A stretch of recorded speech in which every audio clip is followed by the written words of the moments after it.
Fade in.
Greetings, everybody. Welcome to the 5-day pre-flight. Thank you for joining me.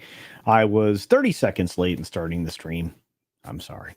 But I'm glad that you're all here, and I know that the audience will grow as we get going because I think Midnight's Edge in the morning is about ready to wrap up. Today, we're going to focus strictly on, the entertainment side of the equation, and we'll talk pretty much about the things that are happening in the box office specifically. I think that's where the real scorecard lies, and a little more in line with, the way that a lot of us are thinking. I will also talk a little bit about Dungeons and Dragons, Honors Among Thieves, and my overall video review will be out here shortly. It's probably sometime tomorrow. I do like to take the arrows, the bullets, whatever you want to call it, when it comes to entertainment, so that you don't have to. On the off chance that something is good, I will let you know. I have to tell you that I have enjoyed a wonderful week, and I really did enjoy the opportunity to go to the theater yesterday. But my experience at the theater was mixed, and we'll talk about that as well. So, we've got a lot of you here. Again, I know a lot of people have now seen the film Dungeons and Dragons Honor Among Thieves. A lot of people enjoyed it. I appreciate that, and I can understand why. But we will get to my thoughts about why I think what I think and what I rate it as. And then if you would do me the pleasure and the kindness of watching the video review, where I'm going to go into a little bit more depth on my thoughts on the film than I have anywhere else, and including here. I promise you no spoilers either here nor in my review. Fair enough? All right. Let's say hi to each and every one of you. Of course, we've got our friends, Mephisto's Movie Reviews. How's it going? It is probably a bumpy ride, indeed. Darren Hughes is out there modding away. Thank you, Darren. You're awesome. We've got David Glenn here. When does the flight attendant pass out the drinks and peanuts? Well, technically we're in the lounge, but I understand that thought. There's our good friend Bear. Bear Nerd Fun. How's it going, my friend? Oh, by the way, your guitar setup is looking better and better. I can't believe the number of guitars, my man. John Sapola is in the house. Great to see you. Hammeroid Hertz is here. Hope you're doing well, my friend. I do have a Steam Deck, actually. And I enjoy it very much. And I have yet to confront a game that doesn't play well on it, to be fair, David Glenn.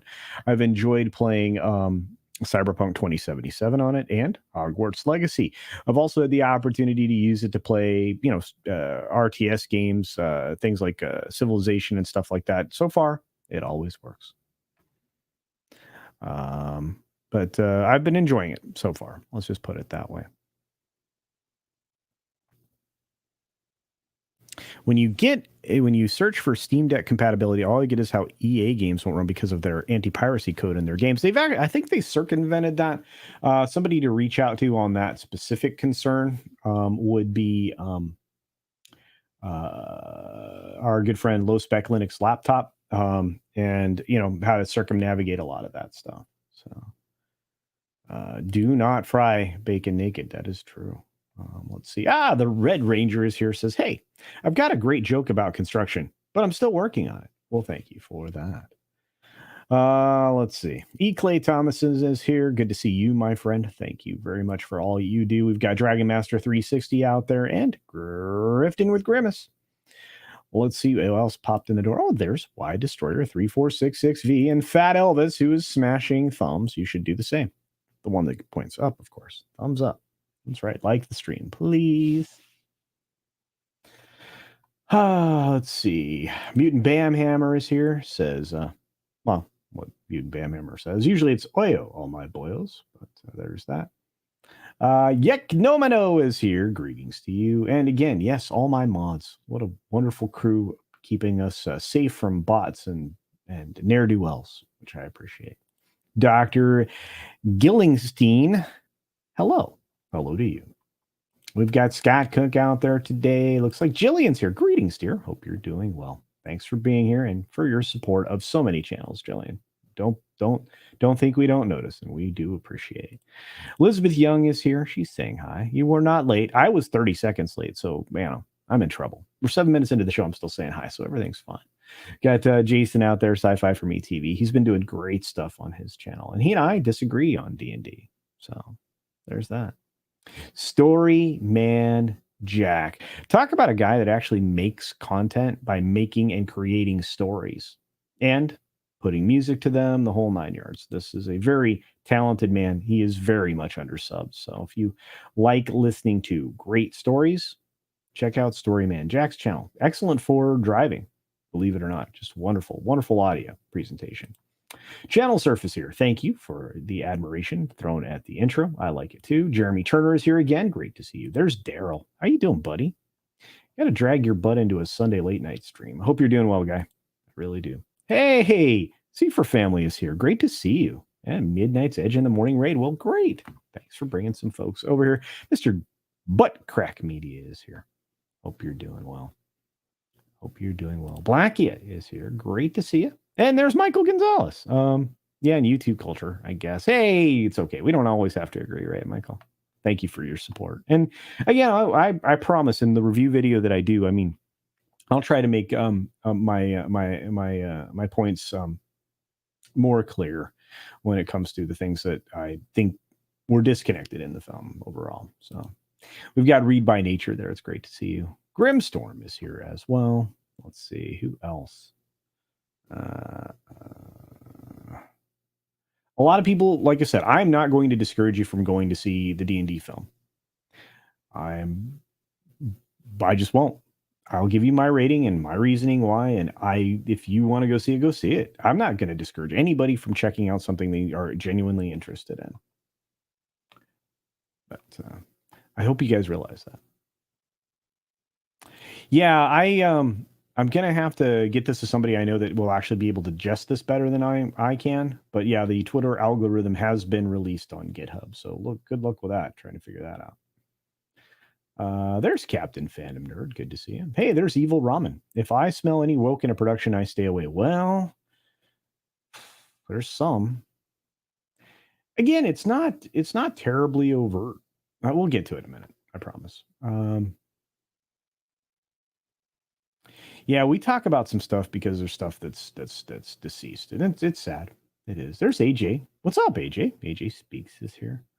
11 Alpha is here. Good to see you. Maestro Chi is here. Work is for toilers. I demand spoilers, says Mutant Bamhammer. I'm not going to do that. Yeah, there you go. I play City Skylines on it. Works perfectly well for that, doesn't it, John? Yeah. It's great for travel. I like it for the plane. George Bonnie 90 is here with the cool Honda avatar. Love that. Let's see. OC Gagan is here. How's it going? Gonna see Dungeon Drive. I heard it's not too woke. That it's actually fun. There is some fun in it. There are some jokes that land, which is hard because everybody's trying to aim for that sweet spot of not too much Joss Whedon humor and certainly none of the Rick and Morty humor. I think audiences have grown tired of that. So there's that. Josiah Fitch is here. Look at that great picture. Look at that great picture. Oh, I love it. Grim Dark is here. Great to see you. And of course, the Union of Amateur Strategists is here. Oh, I have business. Well, I have business too. I have to actually, I was going to try and make my bank appointment earlier in the day and it didn't work. So you always have jokes for the show. But do you have any good jokes to tell us? Well, I might mix in one or two. We'll see. Gojira Star is here. Great to see you. And of course, a few other folks rolling in the door. But I'm always a ne'er-do-well. Awesome. Nah, you're fine, my friend. You're fine. All of you are great. Jay Price has the cool picture. Love that. Good to see you. I saw Olaf here. There's Olaf. DS Ford is here. Great to see you, my friend. Look at all these wonderful humans. Cash is here. Pope. Ugh. That in GIF form is very disturbing. Just looking at it that way is rough. But it's good to see you, bro. Thank you.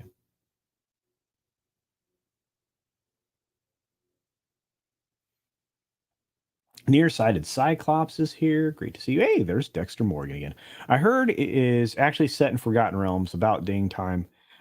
Greatest gaming world ever created. I think it's great. And Neverwinter, you're going to get a lot of references.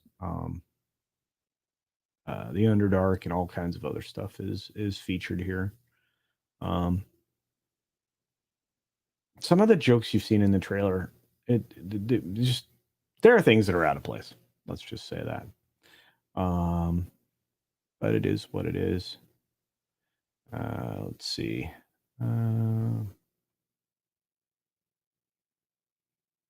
Yeah, a lot of people feel this way about that stuff, and that's fine. You guys are great. Choosy moms, choose Jif. Jif should be with a hard G. Oh, choosy moms choose Jif. GIF should be with a hard G. Interesting. Hey, there's Michelle. Good to see you, dear. Andrew and his brother were released finally, huh? Put on house arrest. Okay. Pretty crazy. They just don't want to admit they have no case. And all of this was in vain. And it's because of the permeation of the things that he talks about in popular culture globally that is run amok in their way of thinking. So that's really the reason why. But thank you for the update on that. I appreciate it. Snowdub is here. We've got Davinia Duckworth there. Great to see you. I have no feelings about Forgotten Realms anymore.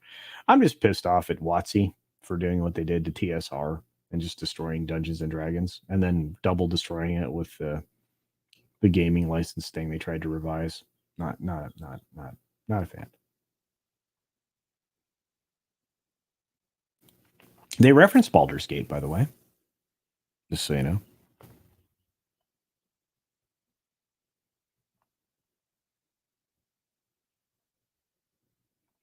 All right. Everybody's still fighting about this GIF controversy. To me, it don't matter. I know what you're saying, so it doesn't. I don't care. The guy that created it said it was GIF, but it's fine. But I'll pronounce it both ways myself, so it doesn't really matter. Well, let's start with the most important thing, right? The most recent film that came out, the one that most people are going to have a strong opinion on either way, if they've seen it. And that's great. I've seen a lot of people say that they've had a lot of fun with this film. I am concerned that this is going to not necessarily rock the box office. And let's be fair about that. It probably isn't. We've got, of course, the Dungeons and Dragons preview number coming in. Now, here's where I'm bamboozled, perplexed, confused, any of those words you'd like to choose.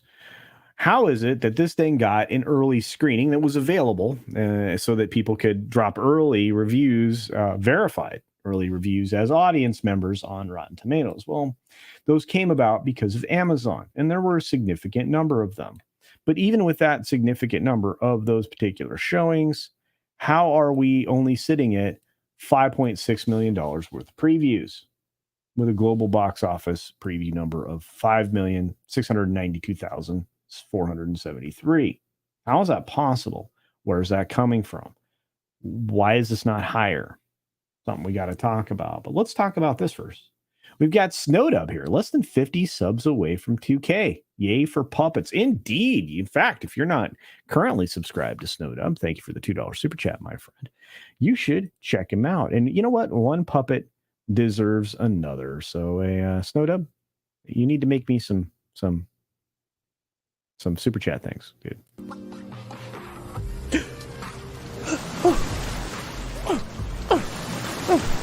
I see you have money. Want to take me on a date?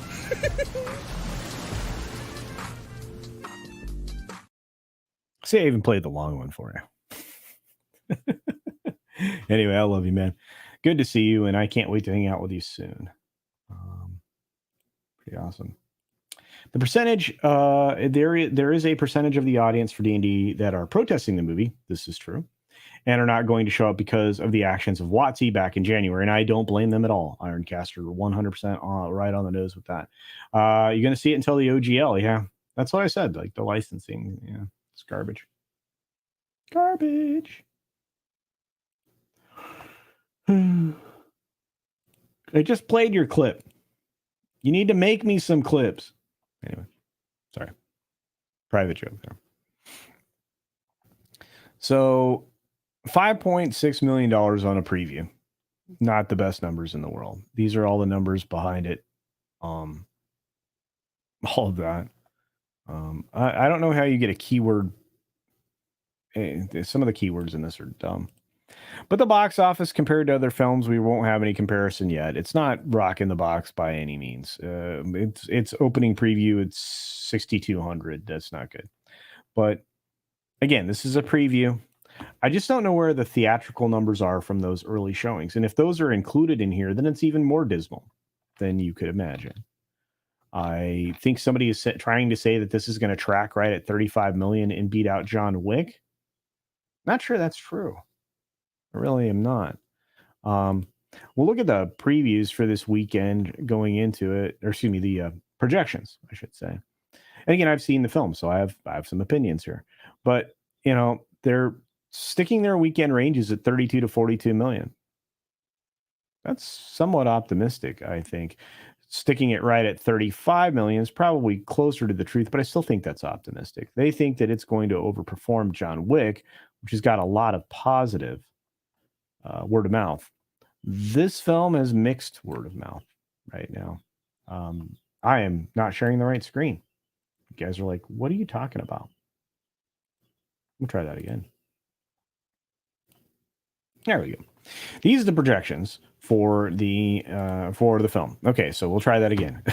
Sorry, guys. $35 million is what they think this will make. In fact, they said that it might place between $32 and $42 million, broad range. I think that 35 million is also quite optimistic. If this thing makes 30 million, a little over 30 million, I think it will be doing good. But they think it's going to finish second to John Wick Chapter 4. I don't know. We'll have to see. It is going to need a lot more love going into this weekend. And it's actually in approximately the same number of theaters as John Wick Chapter 4 is, which is surprising. Creed is being removed from theaters very slowly with 3,000 screens. Shazam actually features on 3,400 screens. But we'll have to see how this all goes down. They are looking at a top 10 aggregated number of 112 million for the weekend, and which was the total of all the films that actually are available to watch this weekend in theaters. I think that's probably right around there. I think that's probably somewhat close. But the studio expects 30 million for the opening frame. And then if it falls off as predicted, 50% or greater, this film will never be profitable. And again, these are domestic numbers, not global. But global global at 55 million or whatever they are optimistically projecting. I don't think it will get there. And Sean's usually really good with these numbers, but I think this time he's missing. Let's see what you guys think about the box office. We'll get into that. More stuff here in a second. Let's see. Mizaj Malodi. Want to pop in and say, guys are awesome. And I appreciate that you all exist. Well, I appreciate that you exist, my friend. Yeah. Let's see who else is in the house. Will not see D&D? No, says Marby Dog. I think Elizabeth is not going for the same reason with the OGL 1.5 or whatever it was. Yeah. Let's see. I want John Wick to beat it on its opening weekend. It's quite possible, Professor Haiti. And I'm actually going to see John Wick again in theaters this weekend. So there you are. There's the lovely Sherry. Greetings, dear. Brand new picture. Check it out. She's showing you shoulder. Look at that. Big eyes. She's got big eyes. Let's see.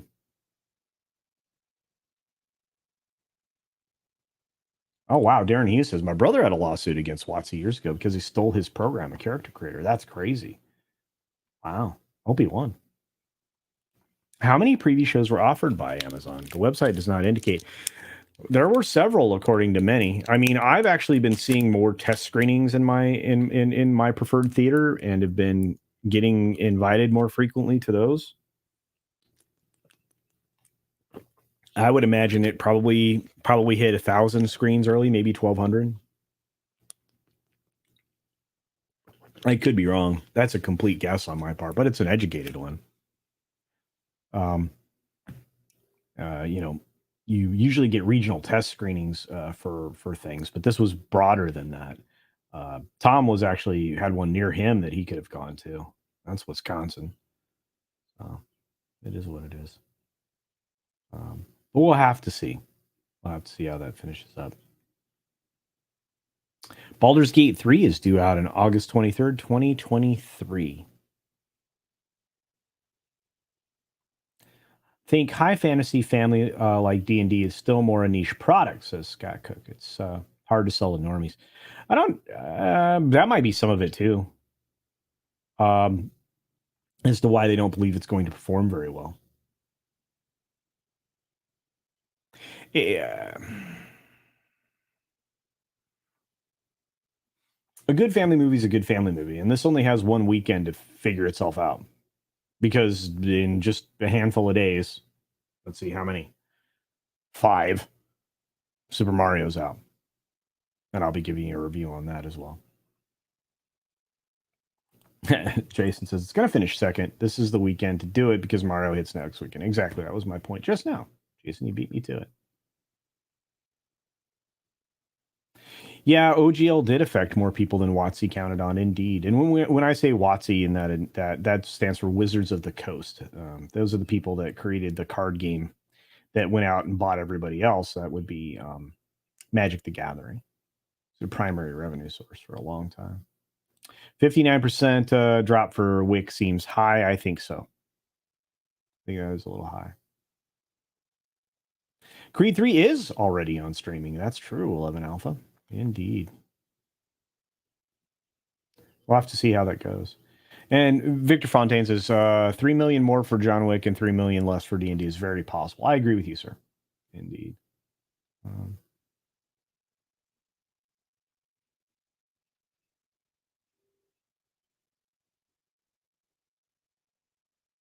There you go. Please see John Wick this weekend. Support toxic masculinity. And again, it was a conversation I was having a lot of fun with. I wish I hadn't had to leave the Midnight's Edge in the morning stream, because that conversation was headed the right direction. A conversation about why audiences are rejecting films like, the feminized version of men films, let's put it that way.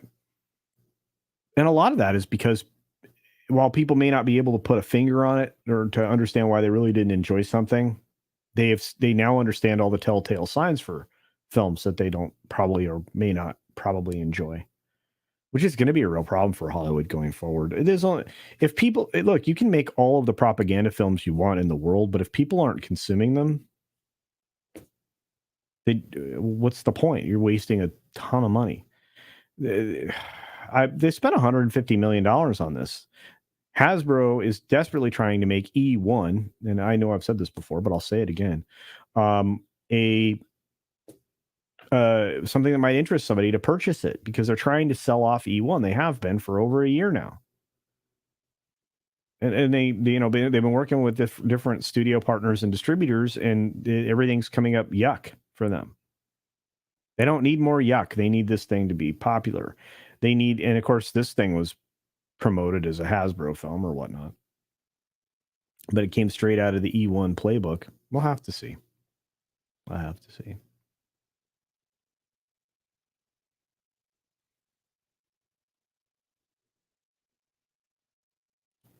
That's right. Get your pranks ready. And here's the weird thing. Tomorrow is April Fool's Day. I'm not streaming anywhere. I might be on a show or two, but yep, no April 1st stream on my channel as far as I know. I'd do a gaming stream, we'll see. Then I can say April Fool's if I don't, right?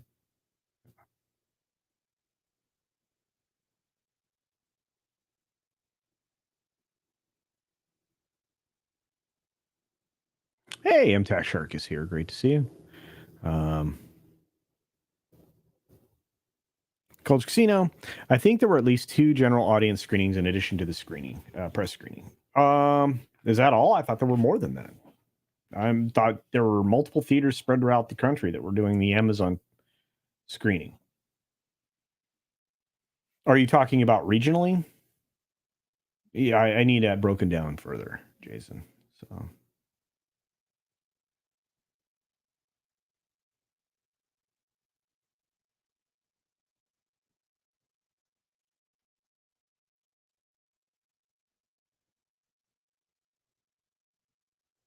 It took him four years to finish BG3 as it was announced in 2019. From what I remember, feel sad for people buying it and waiting at least 3 years for a finished product. All I can tell you is that my version of Baldur's Gate 3 had never worked properly on my high-end machine. And so hopefully it does once it's officially released. We'll see.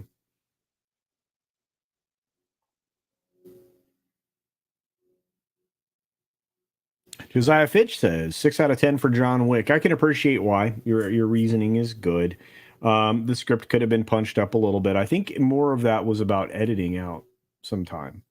There were some scenes that it could have done without with. There was some stuff it could have done without with. Made it a shorter, tighter film. And perhaps they just needed the ebb and flow, like I said, so that people wouldn't be overwhelmed with like 2 hours of straight action and nothing else.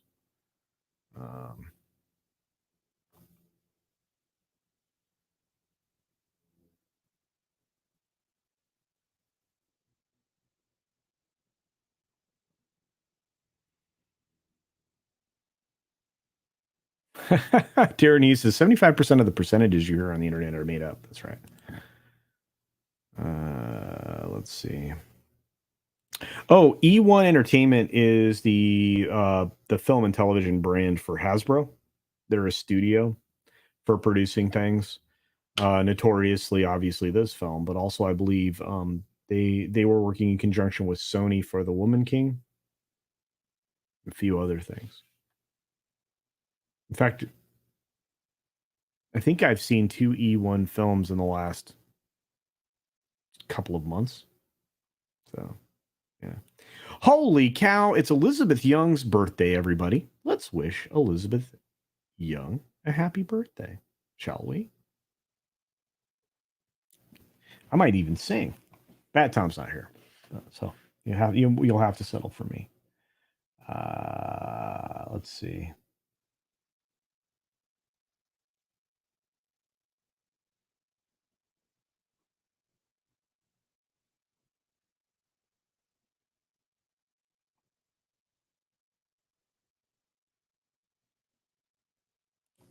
Yeah, had WotC succeeded, the OGL impacted non-DND, non-D20 related tabletops like Traveler. Traveler had a free rule set released using OGL 1.2. Yeah. Why they stripped out a lot of goodwill, honestly.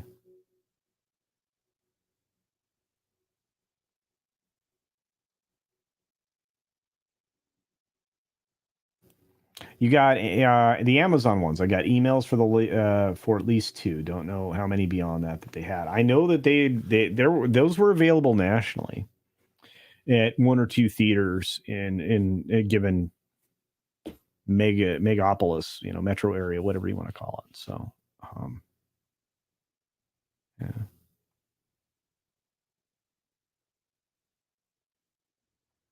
Oh, here we go. Other companies have done the same over the years since it came out in 2000. A lot of people relied on the OGL, made a lot of material.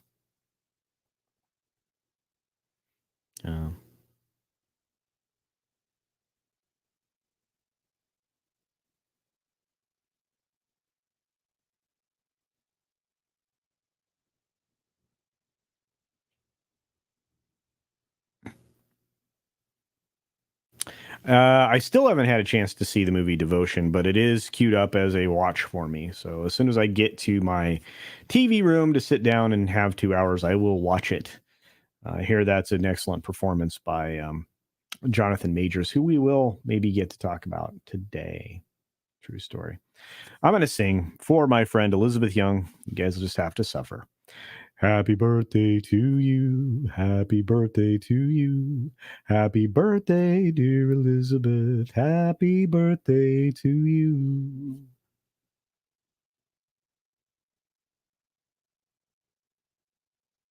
Mephisto's movie reviews for 15. I have no idea what this is. For 15 of these. Culture, if you're not doing anything tomorrow afternoon, come hang in our chat as we cover Star Wars 1977 with Andre and from Midnight's Edge. Yeah, that's going to go over really well. Andre's Star Wars knowledge. I might be there just to chuckle, unless I'm obviously screening John Wick 3. So we'll see. But thank you for that 15. I just don't know what this currency is. I know where it's from. I just don't know what it's called. Elizabeth Young for $4.99 says, how does one find out what companies in the gaming comic space are considered woke? I don't count Japanese anime manga because they're not woke. Well, there you go. That's pretty much it. Every single one of these toy entities, for the most part, have leaned into modern political garbage time. Independent gamers, like the ones that launch their own games, own tabletop, own board games, own stuff, it's pretty easy to read based on the comments around wherever they're releasing it, whether it be not Indiegogo. What was the other one that was doing a lot of the games? Anyway, you can pretty much read between the lines as to what they're doing. So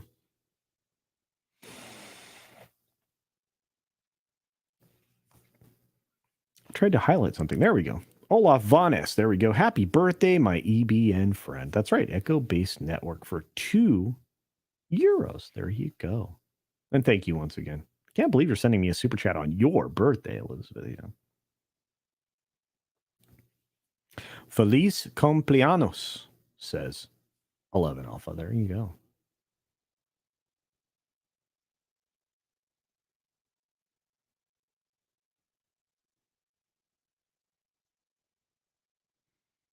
Hey, Apollomes is here. Greetings, dear. Thank you for all that you do. I'm so glad to see you when I do. Hope you're doing well, and I hope you're taking very good care of the puppers. I love that puppy.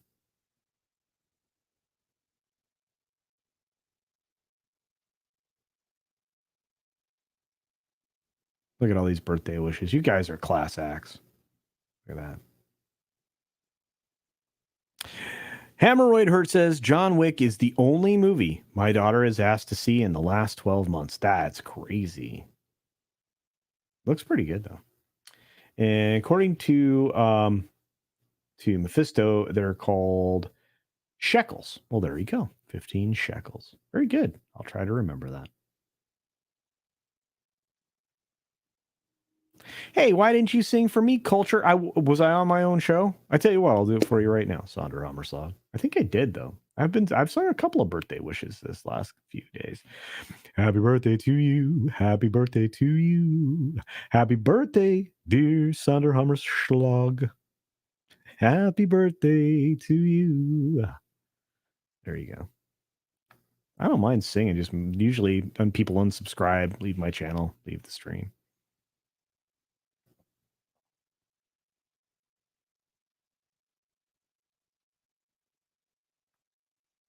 A lot of people say devotion is good. I'm going to give it a try. Then I'll talk about it.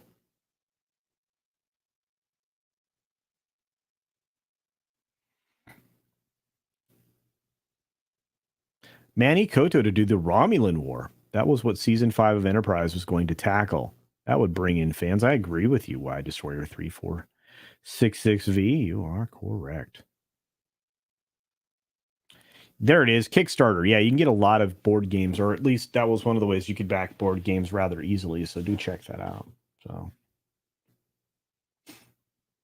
yeah, if you see pronouns in any campaign, yeah, kind of an indicator there. There have been a ton of independents popping up. This is also very true. Yeah. Dermy Wormy, what's up, my friend? Oh, that's right. You are very close. Thank you for the $2 super chat. Dermy Wormy is almost at 1K, believe it or not. So congratulations. And if you're interested in one of the very talented humans amongst us, Dermy Wormy is one of them. You can help him get his channel to 1K.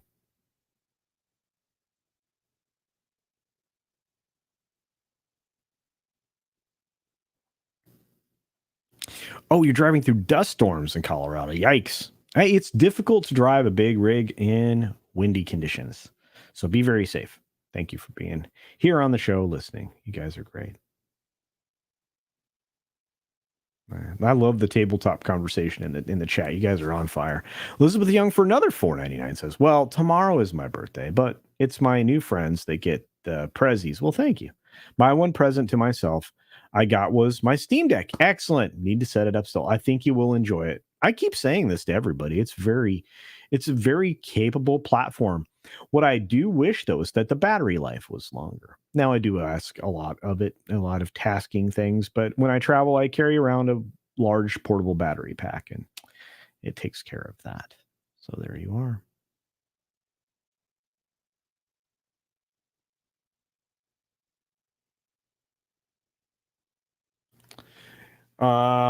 Culture Casino. Compare the cinematography with Top Gun. It beats Top Gun out. Wow, I will. If Devotion's really that well done, I will give it the praise it deserves. So thank you for that.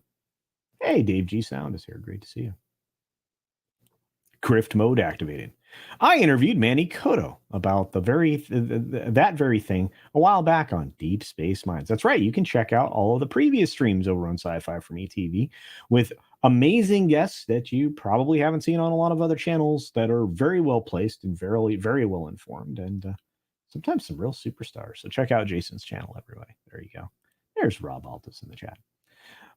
Guys, there's so much stuff going on right now. Hey, look, Dermy got a sub. Hey, there's Jerry. What's up, Jerry Mendoza? Hope you're doing well, my friend. Let's see. Captain Phantom Nerd, you'll never be at 1K, but I'm not worried about that. Well, I support you all the time. I would love for you to be at 1K or more. You're amazing, dude. Love hanging out with you. Got to get your coffee show back together, bro. Got to get that back together. Hammerroid Hertz for another Australian $2.99. Ich habe einen kleinen Wurst. Yeah. You have a small sausage. Very good.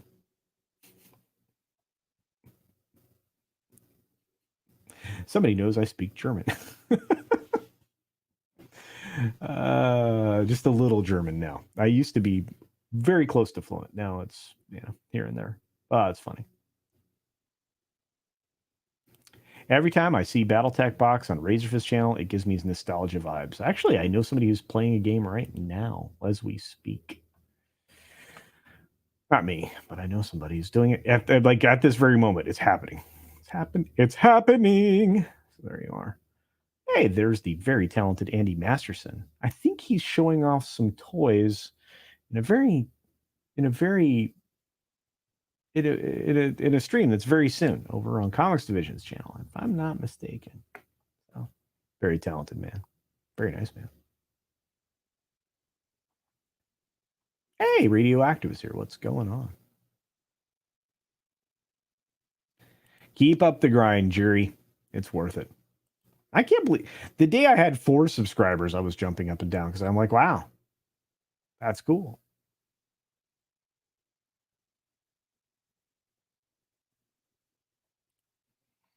Ein Wurstchen.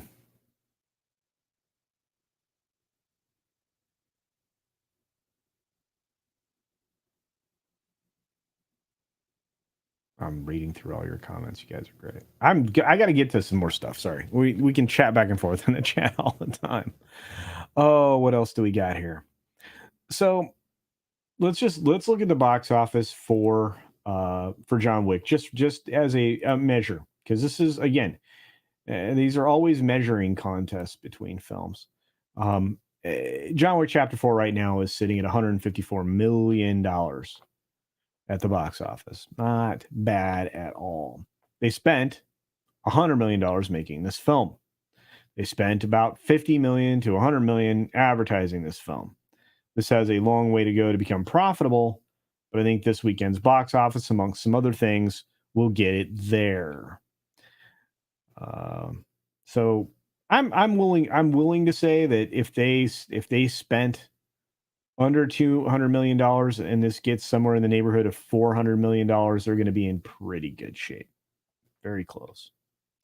Production budget $100 million verified here. So far, we have 1.23 legs. Not the best numbers. We need this thing to be around 3 or more.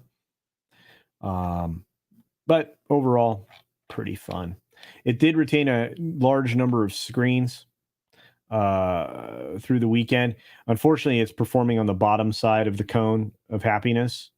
So it needs to do really well this weekend. So if you are so intrigued by this film, you should see it if you can. I want to see it more towards the cone of happiness. Right?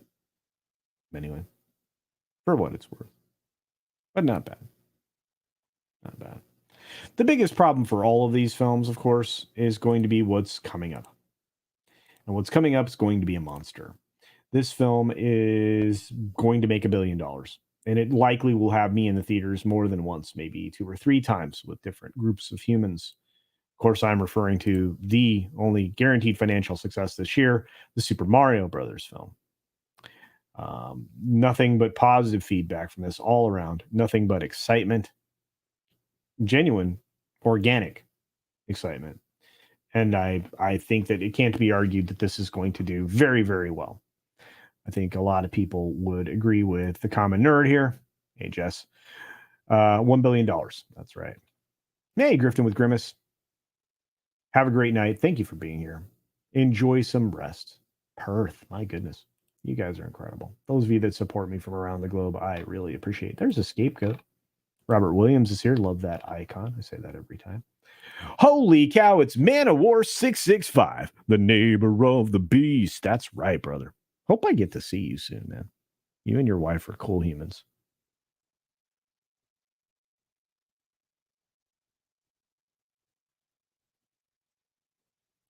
Wunderbar. Well, you know kindergarten, right?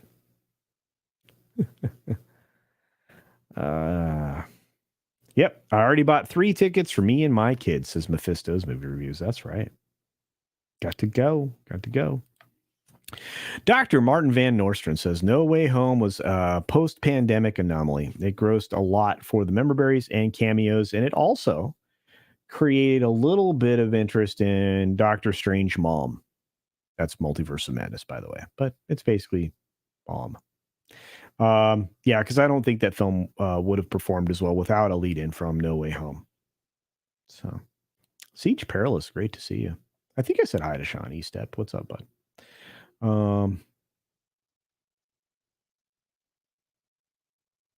Yeah. Gretchen. Yeah. Mädchen. Yes. Liebchen. Yeah. Or Liebchen. Yeah. Forbidden Ruin. So the Wokies want Mario to talk like a stereotype Italian. Their bigotry knows no bounds. It's kind of weird, right? It's a me, a Mario. That's what they wanted. Anybody can do that, though. Oh boy, working on an AI story and 2 horror stories for Halloween. Awesome. The horror calendar that he puts together for the month of October is very worthwhile, folks. Check out Storyman Jack. It is entertainment. Seriously. Freddie York is here. What's going on? Italians don't talk like Mario, which is hilarious. That's right, Evil Roman. That's all right. That's all right. Oh.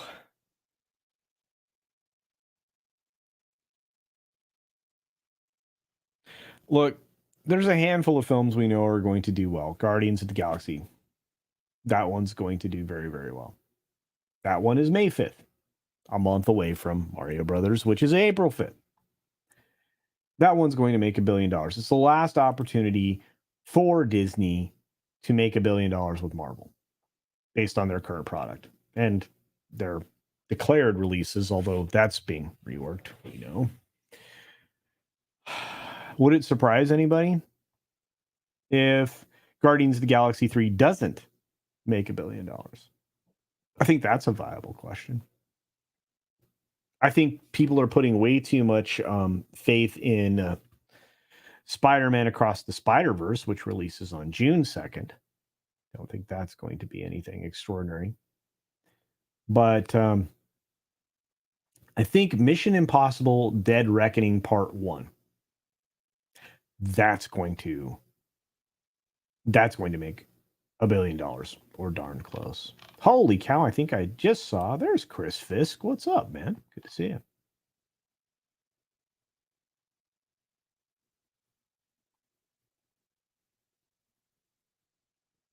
What's in the box? What's in the box?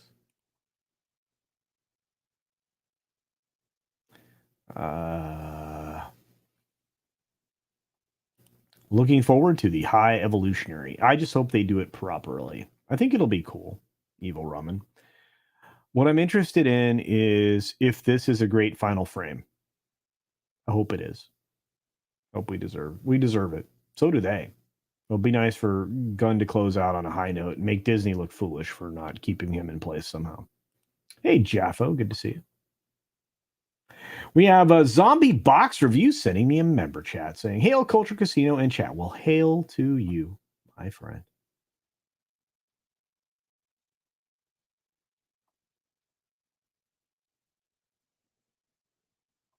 Elizabeth Young says, as much as I think that Guardians of the Galaxy does well, I don't think it will.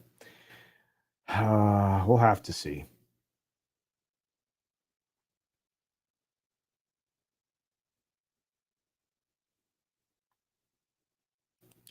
Yeah, I think Deadpool 3 will be all right. They will have to make a joke out of the failure of the thing. That was a terrible phase 4. Little Chad, if Doctor Strange right after Spider-Man did make $1 billion, why do you think Guardians will? I think there's a bigger fan base for that, to be fair, than even Doctor Strange. Here's a weird thing. The Strange trended the wrong direction, whereas, Guardians of the Galaxy has trended the right way. And they've been featured in a lot of other things. And they're that Marvel quippy humor done right for the most part. Although, to be fair, there's some of it I could do without. So there's that. Yeah, Chris is like, and you're right. Most of the normies are done with Marvel now. I think most people are done with Marvel now. But yeah, that's my reasoning, little Chad. We'll see how that comes to pass. I don't think it's going to make $1 billion. Guardians and Spider-Verse has a cyborg Spider-Woman that looks like a man woke. I think you're right. I think the Across the Spider-Verse thing doesn't look good to me, but it looks better than the Teenage Mutant Ninja Turtles disaster that they're going to try to sell to everybody. I hate that form of animation with the drop frames and stuff. It just looks lame, dumb, hard to track.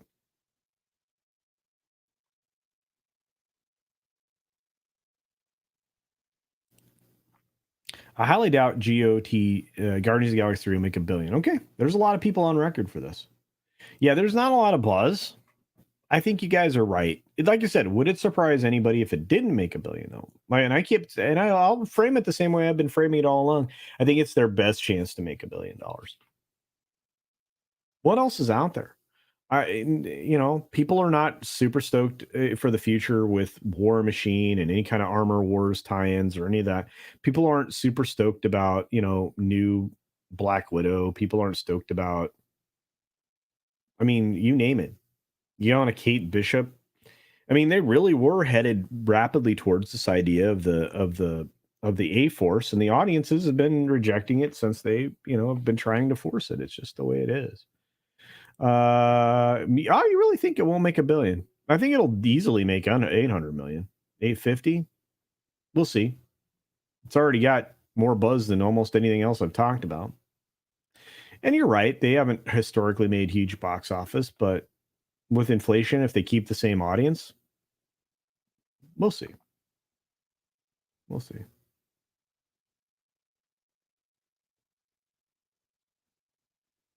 Oh, lambkin. There you go. Pumpkin. Oh, the etymology of the word is disputed, is it? I did not know that. And I think that's probably it, Professor Haitian. I mean, look, I was talking about it today. I'll say it again here. I think that the audience will excuse a certain number of things in a film, but at a certain point, the limit's drawn. And now the visual festival of misdirection it doesn't convey the same level of excitement as it used to, especially when the CGI is totally blurry, garbage, muddy junk that doesn't look good on the screen. It's unbelievable. Like I said, I will give films praise where praise is due. Dungeons and Dragons, Honor Among Thieves, actually deserves praise when it comes to CGI. Its visual presentation is vastly better than anything Marvel has done recently. It can't be argued when you see it. If you do see it, you'll be like, yeah, you're right. The CGI is better. The monsters were great. There were a lot of things in that both Shazam 2 and this film had in common. The CGI was phenomenal, and I really did enjoy it. It was very, very good. The idea that I got to sit back and not be pulled out, but one time where I saw just a little bit of an under-rendered blur. It was the only time that I even noticed it. Not saying an awful lot. It really is. So, credit where credit's due. Marvel, on the other hand, has no excuse. None. They've just seemingly unlimited budgets. Believe me, they're spending money hand over fist. The de-aging for Indiana Jones alone is an extraordinary amount of money and time with Lucasfilm. And if that thing looks like trash, which I don't know why you would expect anything different, you're going to have a lot of disappointed audience members. So those are just my thoughts. Anyway. And this is a good question. How much do we want to bet that Indy 5 is going to tank hard? Look, I'm more convinced that it's going to go the wrong way than it is going to go the right way. To be fair. And perhaps it does all right. But if we just take their word for it right now that the production cost is $300 million, which again I've heard higher than that, somewhere near 360. Let's just take that $300 million number. Multiply that times 2.8. That's the number that you need to break even.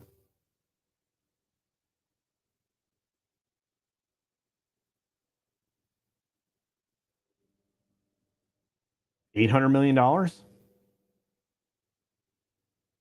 No. I think I said a top end, 710, maybe. 710, 770. It's not going to break even. It's going to lose money. Disney has done nothing but lose money theatrically for 2 years now. The only thing that they had that was very profitable was Avatar: The Way of the Water. And again, that's an acquisition from Fox. You can't even call it a wash because there's giant capital investment up front. There's $71 billion worth of capital investment just to get out a catalog that you're not even taking advantage of. Disney is ridiculous. But I think the reshoots are just. I don't think they're going to do anything. Reshoots have done nothing for Disney other than push the costs up. Look at what happened with Ant-Man and Wasp: Quantumania. That thing's a monumental flop. Unbelievable. Yeah, I can't fully expect that to do very, very well, which is a shame.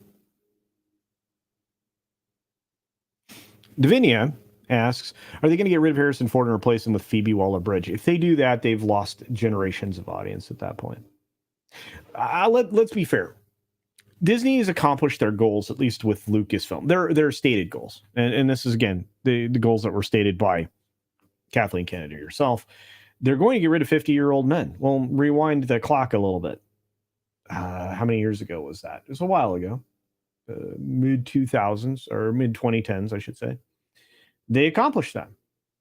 They got rid of 50-year-old guys and 40-some-year-old guys and 30-some-year-old guys. And then generationally, we're moving into another generation here very soon. And you've eliminated that generation as well. Why? Because if you think a product is compromised, it's tainted or whatever, you're not going to buy that for your family anymore. They won't be exposed to it. They won't experience it. It won't be consumed. For example, if they started putting insect flour in Wonder Bread, there would be a large number of people that would not consume Wonder Bread any longer, right? So now your family's not exposed to Wonder Bread, and it's a tainted brand. That's what Disney's done with all their IPs. They have tainted everything that they have. Pixar, Walt Disney Animation Studio, Marvel, Lucasfilm. To a certain extent, they've now tainted some of the Fox brands already. Searchlight.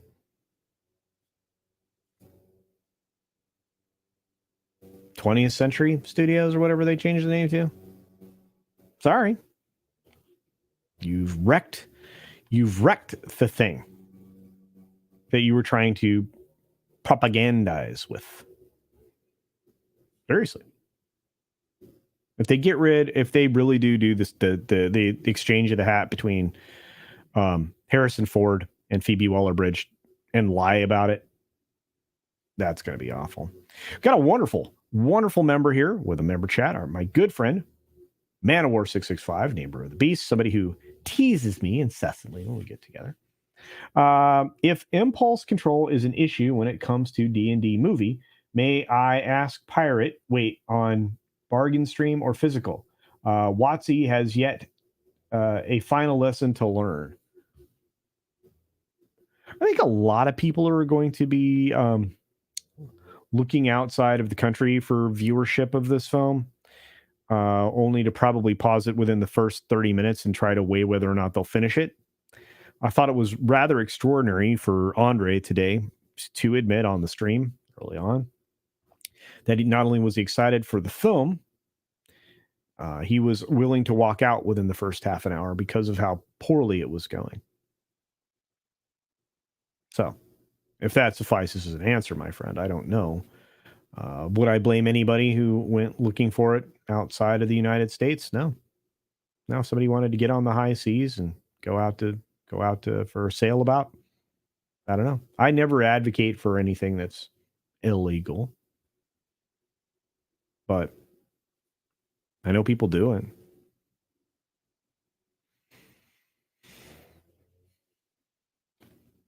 I tell you what, if somebody offers a screen or two of it to me, an official one, a legitimate one, I might share my code. That only happens once, though. So it'll just be one person.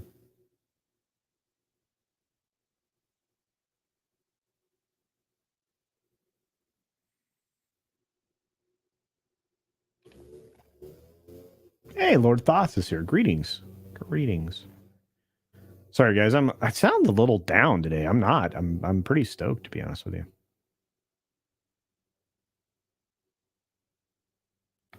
Siege Peril says if the Guardians 3 has the equal soundtrack to the others, it will be close, especially with the current price of inflation. Yeah, that's what I'm looking at. Will it make $1 billion? Is kind of a weird measuring stick, but it's one that has to be applied to anything that's costing $250 or $300 million. You need to be in that $1 billion range to be considered profitable or a successful film. Otherwise, you can be called a flop. Yeah, breaking even technically is a flop because there was really no advantage in you wasting time when you could have produced something else that might have made money. Then this is the problem that I have with Hollywood all the time. If you're not making money hand over fist, it's at your own fault.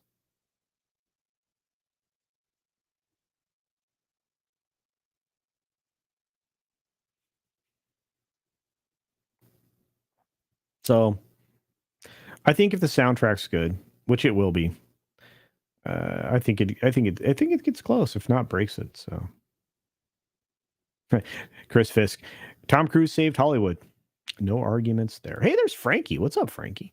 Frankie says, I think Saving Luigi shouldn't have been a sequel plot. A first Mario movie, go classic and save the Princess Peach. Hi, everyone. Hey, what's up? I think it'll be fun. And I think they'll have plenty of opportunities to rescue Peach. I believe they aren't going to lean into destroying this particular IP in the eyes of the audience globally, because now, believe it or not, Mario and Nintendo are global icons. And again, they're not going to destroy something that they know needs to persist long into the future. I don't think they'll allow Universal Comcast to destroy their IP. I think they treasure that too much.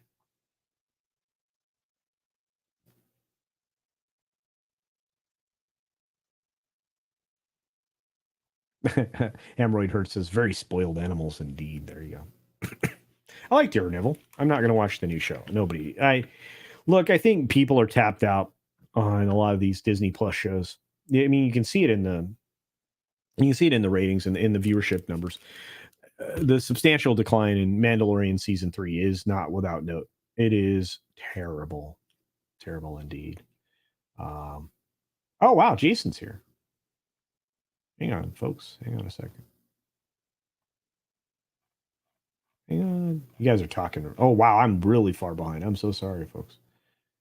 Jason, let me star your comment and get back to you. Jason's an incredibly talented artist. He launched his own book. He did it all himself. So do check out Jason's book, Jason Sandberg's book, Jupiter, on Indiegogo. We promoted the heck out of it last night. Here's the chat he sent. Happy Friday, chat. Have a great weekend, culture. I hope you join me Sunday night, my friend. We're going to have you on for the late night culture show. So that should be good. Thanks for the $2, dude. You didn't have to do that. Did not have to do that. But I appreciate it.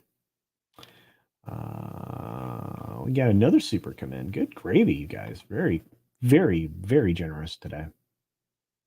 Nintendo's very protective of their IPs, indeed. Yeah. Hey, there it is. Bamagrad. Greetings, sir. Welcome. Good to see you. Culture, I've learned it isn't what we say or do that matters. What does is the personal connection and how we make people feel.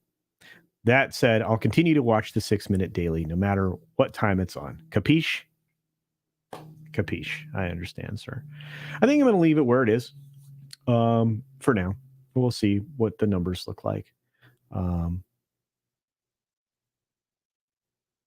guys are incredible. But I appreciate your support, Bama Grant. I can't wait to see you again. Hopefully it's very, very soon. Hopefully it's very, very soon. But I do appreciate your support. It's overwhelming and it's touching. And that goes for everybody. Super chat, member, subscriber, you guys really make it. And the extra special people here to me, of course, are all the people that show up every single stream, or nearly as many as they can. And of that subset, there are moderators here that do just a spectacular job. And largely, they do it on many channels, and they do it very, very well. And they don't get enough praise. And I really appreciate what the mods do, dropping links to people's projects in promotion. I mean, Matt G works his tail off doing that. Eric Kay, Darren Hughes, so many other Captain Phantom Nerd. I mean, I can't go on and name all the mods because they're great. I mean, Mr. Shirt, Lord Toth, et cetera, et cetera. You guys do incredible work. You promote things, you prevent problems in the chat. You do a lot. You should be thanked. So thank you. And Bamagrad, thank you for inspiring that little bit of thanks. I appreciate you guys. You guys are truly amazing. I had a lovely member stream with a lot of you the other day. It was a good time. Try to get together this weekend. Probably not tomorrow, probably Sunday for a high roller stream if I can get everybody together to do it. Otherwise, it'll just be the beginning of the week. TGIF, indeed, Dr. Martin Van Nordstrom. I hope you have a good weekend as well. But yeah, do check out Jason's book. And thank you both for super chats. You guys are wonderful. Thank you for, it really does make a difference here. It does have me evaluating if I can lean more heavily into YouTube with that kind of support. Plus, we have 300 members now. I can't even believe how wonderful that is. And I'm going to try to get some more emojis done this weekend for everybody, so we have more to add because we've added a few. Good to see you, Josiah Robinson. All right, but look, we're headed into a weird period of time.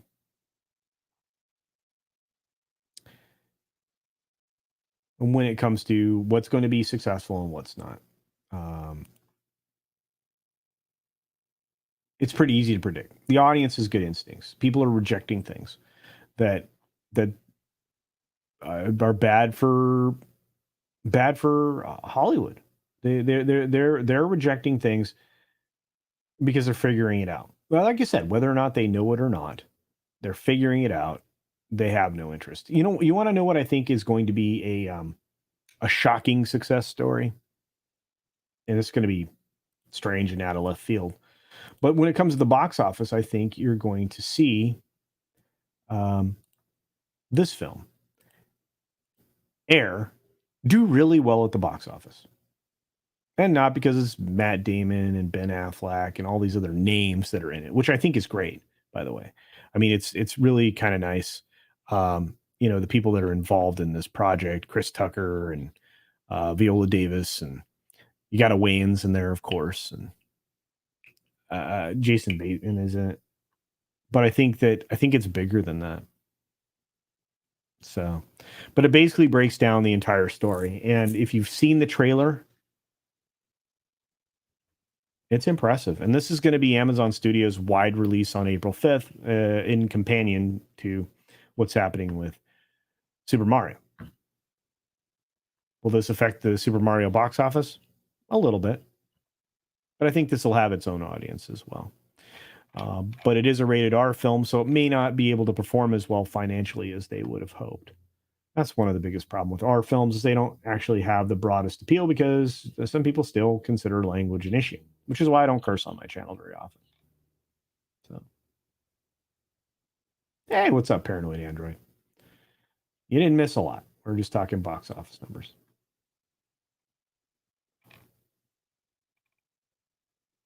Yeah. You guys are great. It's good to see everybody here. Did I change my mind on D&D? No. Look, finally, I mean, and this will be in my video. My ratings are pretty strict. I try to really stick with a 5-star rating, but I also give a number, a rating of 1 to 10 if you at the same time.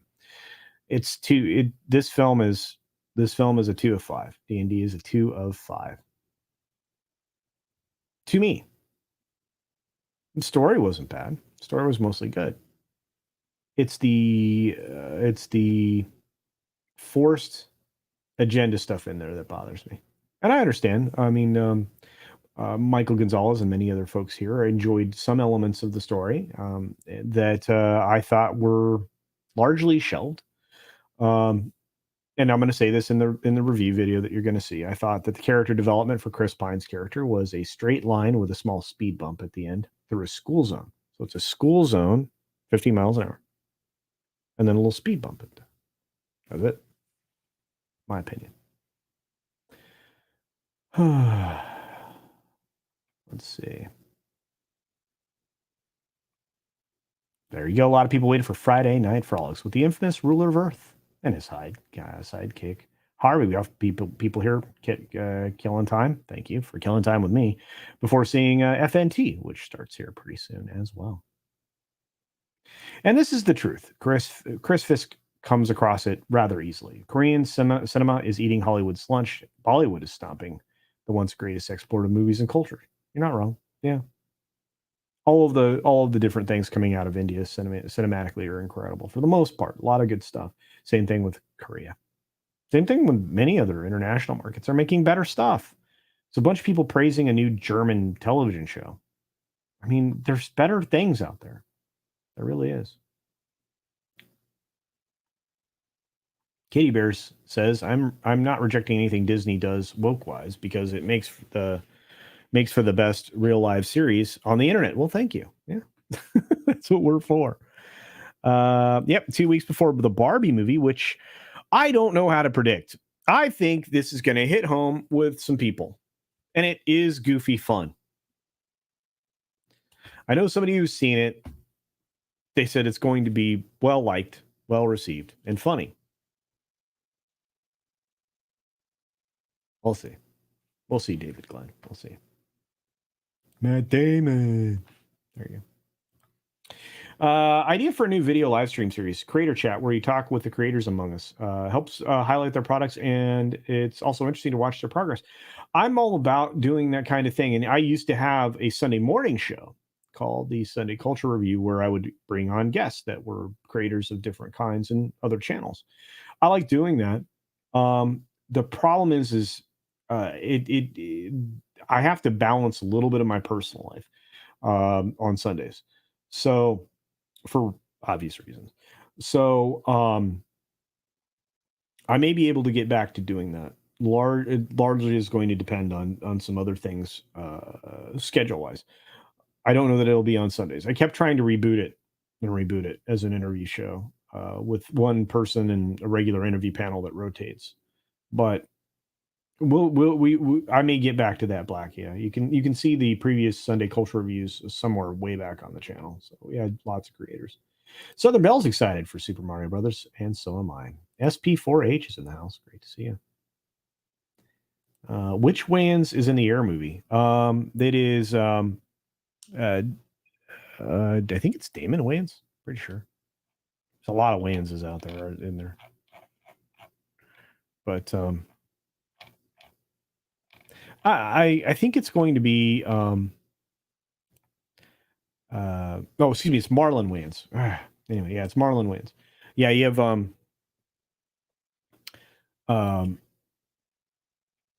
Chris Messina in it, Chris Tucker, Viola Davis, lots of other people. Matt Maurer, Jay Moore.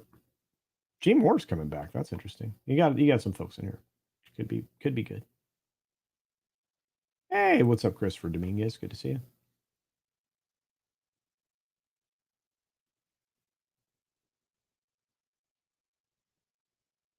Somebody said something here I want to read. Oh, after her lying woke film and her woke tripling down on the lies of her film, Viola Davis seriously turns me off. I think a lot of people would agree with you, especially when it comes to the Woman King film. I think she was over a barrel on that, but we'll see how things progress forward. But I understand that thinking logic's fun to stay. I look, if you're making a woke film, you at least own up to it. Tell the people the truth. It wasn't based on a true story at all. The tribe that she was representing in that film they were slave traders. You can't hide that.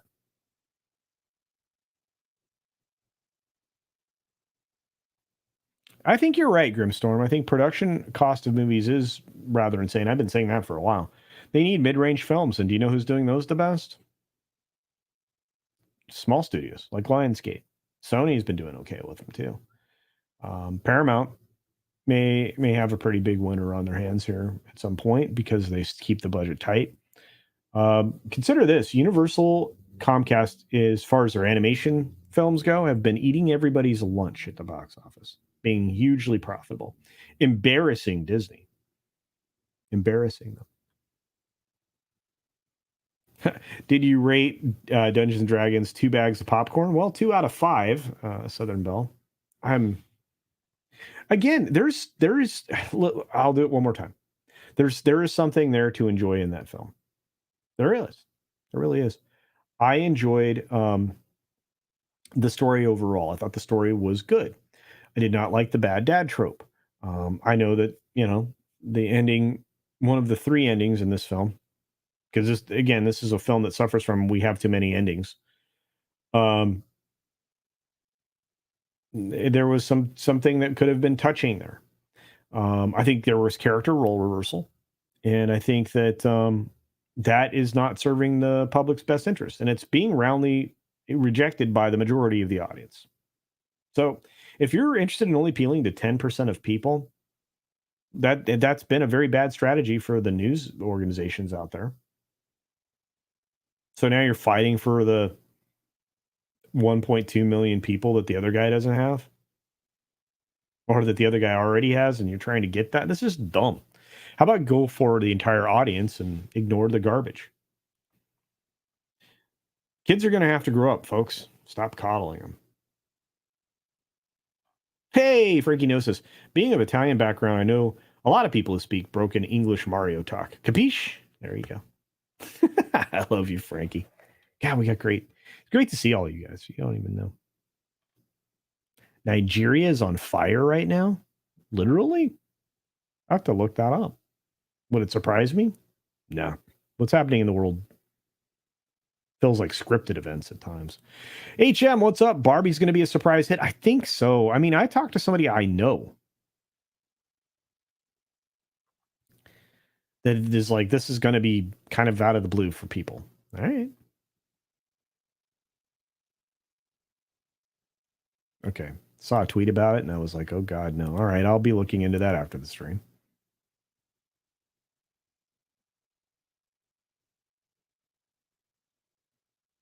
They were a lot of fun, Blackie. I really missed doing them. I had a really good solid panel of regulars and then rotating creators through. I'll get back to doing it. I will.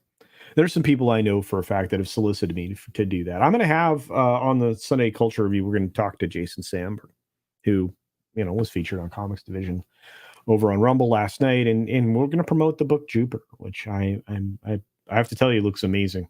There's so many different art styles that he's able to mimic. It's incredible. I backed it. I'm gonna get my local retail invested in it as well. I like those ideas, doing that for people. I like to promote channels too, you guys. I shout out people all the time.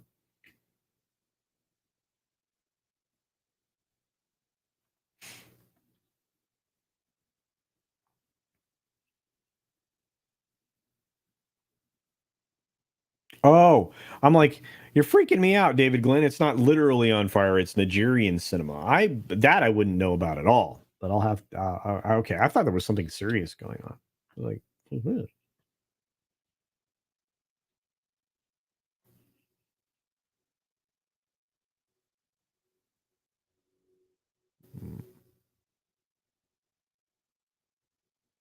I think you're going to see a lot of, for those of you that are interested, I think you're going to see a lot of kaiju films in the near future. I think you're going to see more monster films.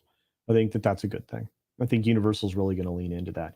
It is not your bad, David Glenn. It's fine. I just misinterpreted what you said. Don't sweat it. Das Boot's a great film. I don't know if I could take the 5-hour extended cut, though. You guys, I really don't. I don't think I can do it. I have one last thing I want to talk about. It's going to require me typing for a moment. So in order for there not to be dead air, I'm just going to say what I'm looking up. Jonathan Majors is a manufactured star. It's a Hollywood manufactured entity. He is probably a wonderful actor. A lot of people tell me they enjoyed Devotion, some other performances that he's done. One of those people would be Paulie, and a few of those here in the audience. And I appreciate that, perhaps. But things are being presented as if they're exonerating, or they're showing him to be not in the wrong in the situation that we're all familiar with. In fact, we'll do a little bit of review, a little bit of recap, because that's only fair. Let me bring that up on the screen. But sometime during the weekend, Jonathan Majors and his girlfriend last weekend got into an argument. Let's be fair. So Jonathan Majors arrested for alleged assault, right? Actors team asserts he's done nothing wrong.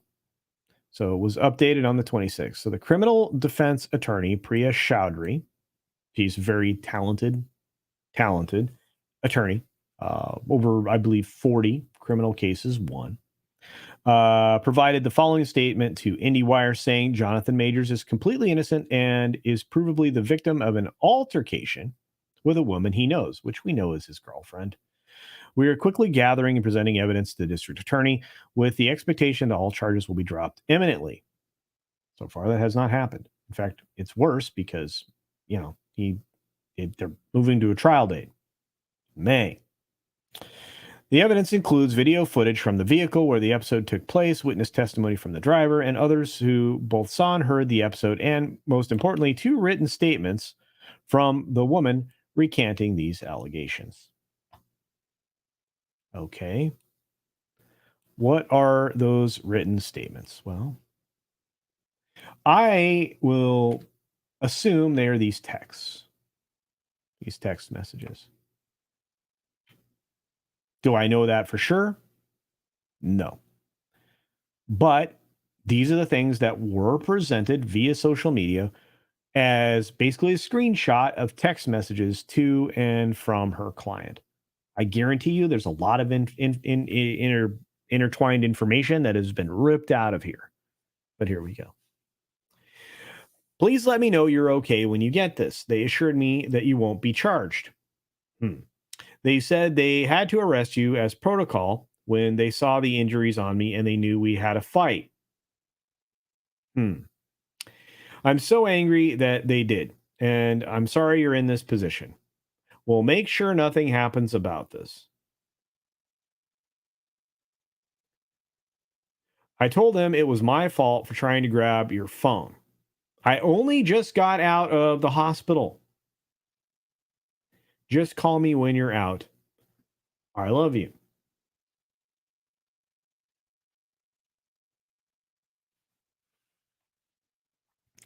Later, 9:32.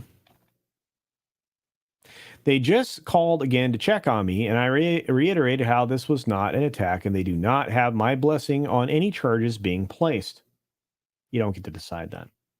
I read the paper they gave me about strangulation, and I said point blank, this did not occur and should be removed immediately.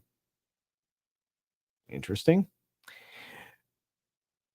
The judge is definitely going to be told this. She ensured this to me. I know you have the best team and there's nothing to worry about. I just want you to know that I'm doing all I can on my end. All I can, my end. Oh, I see. This is very, this is structured differently than conversational English. I also said to tell the judge to know that the origin of the call was to do with me collapsing and passing out, and your worry as my partner due to our communication prior. Out of care, she promised all will be relayed.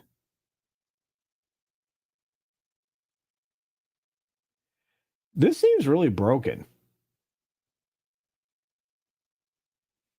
Seems very, very broken. And as my good friend Jonas J. Campbell points out, doesn't seem airtight, does it? No, this feels like very forced. Perhaps language back and forth was exchanged in another manner. This doesn't seem like the kind of conversation, both in format nor tonality, that was previously sent a 2.5 hours prior. Something is not right. We also know for a fact that so far the charges have not been dropped. And this is very strange indeed. Of course, they're going after the lady, this girlfriend person, is like the person to point the finger at, calling her having an emotional episode, etc., etc. Something strange here. This could be far worse than we know. And I think that's probably what Jonas is alluding to here as well. I'm always going to give somebody the benefit of the doubt. I'm always going to want people to be treated fairly, to be considered innocent until proven guilty. The problem is the statement I just showed you, the two text message is supposedly somewhat exonerating. I don't see it. What I see is what happens oftentimes in domestic abuse cases, or domestic issues, I should say, this domestic disputes, probably the best way to say it, is why they've installed so many laws around it. Ladies will have confrontations with their partner, and sometimes ladies and ladies will have confrontations, men and men will have confrontations, but one of the partners will be at a disadvantage in some way. And those confrontations happen regularly. And one of the reasons they made the laws and structured procedures the way that they have is because somebody, no matter what, is going to go to jail for the night if something like this occurs. Number one, cools everybody off. Two, puts different distance between the two. And it removes a fear barrier to telling the truth sometimes. At the same time, if there's enough smoke that suggests a fire, prosecutors will move forward on charges because in many cases, bad things have occurred if they don't. It's a very regular occurrence. I'm not suggesting that with Jonathan Majors. I'm just saying this is why these things came about. In fact, there's a conversation in one of my favorite television programs of all time, Breaking Bad, that is where Mike is explaining this to someone. I'm not going to spoil the scene. It's a great scene. Talking about the fact that no half measures. No half measures.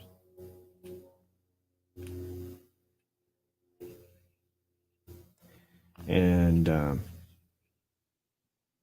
Mike was right. And I think overall, the idea that people head to jail, get charged for things,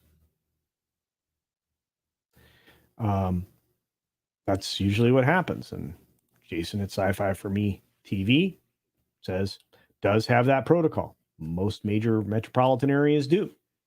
So I'm just saying what is being said. When I talk about these things, I want to use the very most nuanced positions possible and explain everything factually. I think that that's been absent from a lot of conversation around this. I don't think anybody should shy away from talking about things like this, but I think that they need to be very careful because, again, I do not want to cast upon someone else an immediate sense of guilt. But from my observation, this does not help his case, nor does the fact that it still sits in the DA's office awaiting this trial date in May. It's very bad.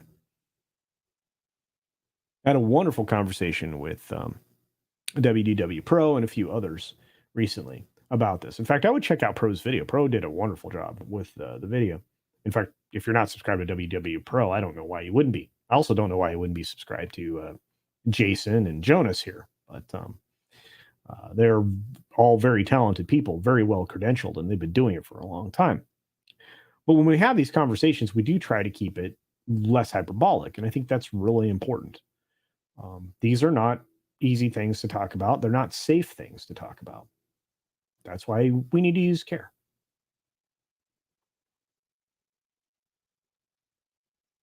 Yeah, there are billions of dollars on the line. That's right. This particular actor that is playing the big bad, there's billions of dollars on the line here, and his career is on the line.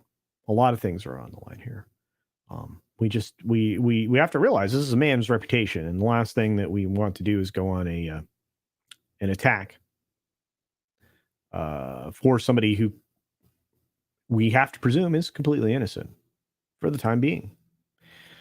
But there's a lot of things that don't add up, and there are a lot of checks that can be written, as Jonas says here, to make these things go away. I just think that because of the stench of some other things that are going on in the Manhattan DA's office, they can't afford to pull the plug on this. They need it to kind of level out the crazy that's about to get spun in New York. I'm not kidding. I think there's some of that in play as well. Wouldn't it be a shame if, because of playing politics, somebody who's rather innocent has to go through an extended period? And let me suggest this, and I think I've done it in a couple of places. They don't have to move this immediately on the date they've already assigned in May. They may get kicked back, pushed back. That is very, very bad for Disney, to the tune of, as Jonas suggests, billions and billions of dollars. Pleplius, I'm not sure which one of these folks is involved in this case. I'm not even sure it's at that level. But I do know that the person that's currently assigned to it has decided there's enough evidence there to move forward. So I guess it's incumbent upon me to do some more research and find out if it is DA Bragg. But I believe it's in the very same office, if I'm not mistaken.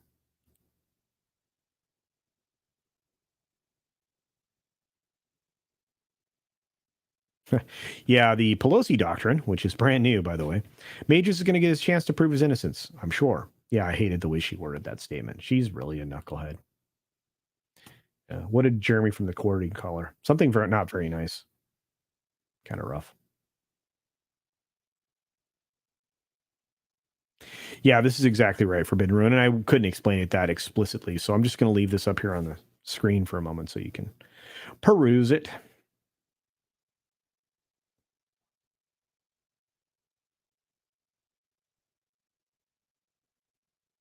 Good to see you all. Interesting. I never hit recommendations. Thank you for the update there, Darren Hughes. Appreciate that.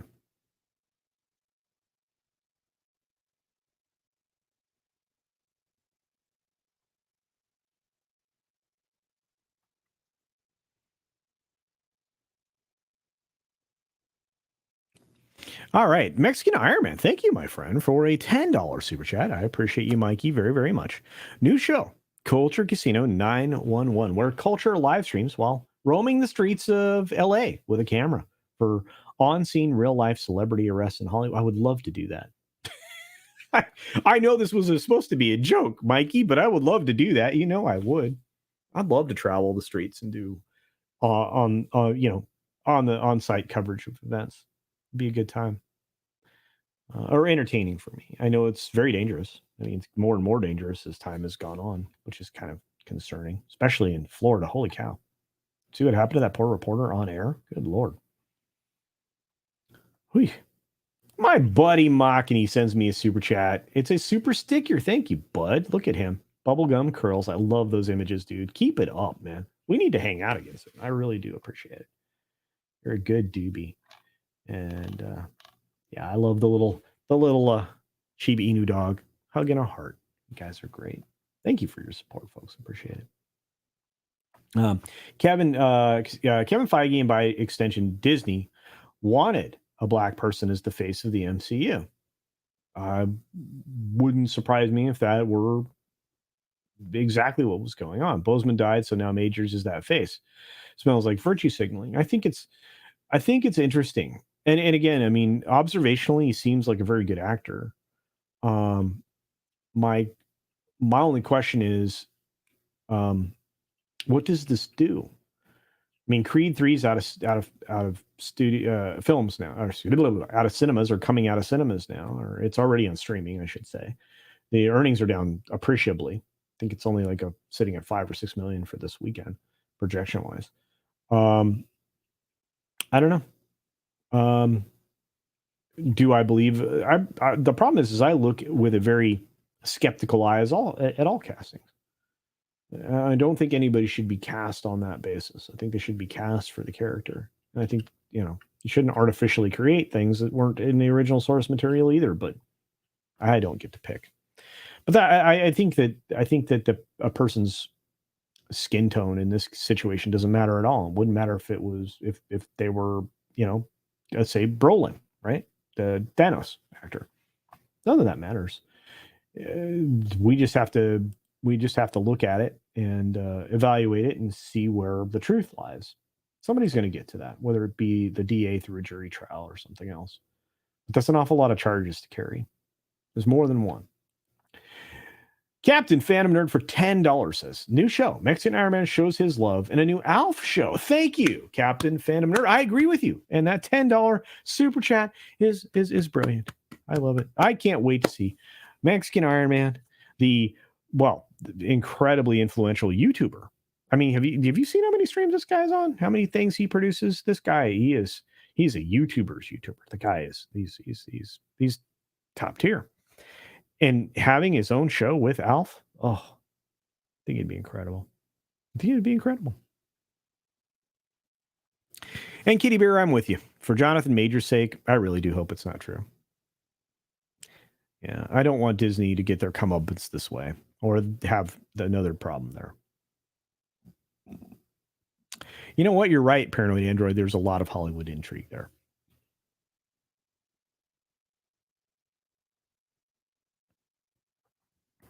Let's see who else is popping in.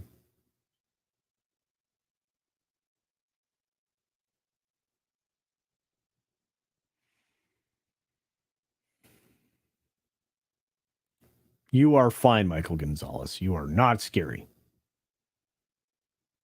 You're a good dude. But I understand. And I believe that mental health is incredibly important, and I don't believe enough people are taking it very seriously.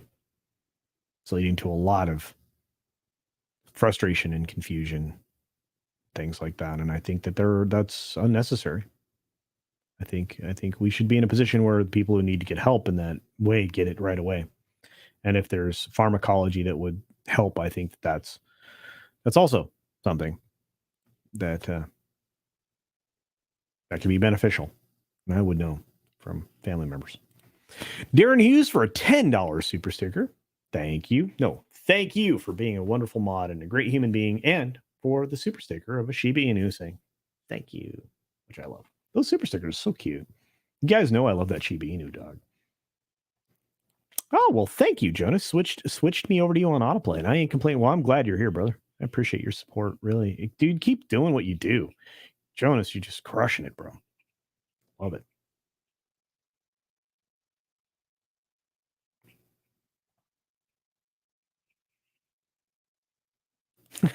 But Culture, I'd worried you get beat up by a thug or something. NYC is not a nice place these days. I think it'd be all right. It'd be all right. I just bring Mexican Iron Man with me as my producer and defender. Have you seen his suit, dude? Not only that, what kind of an Iron Man is also capable of using lightsabers? I mean, I'd be fine. Be all right.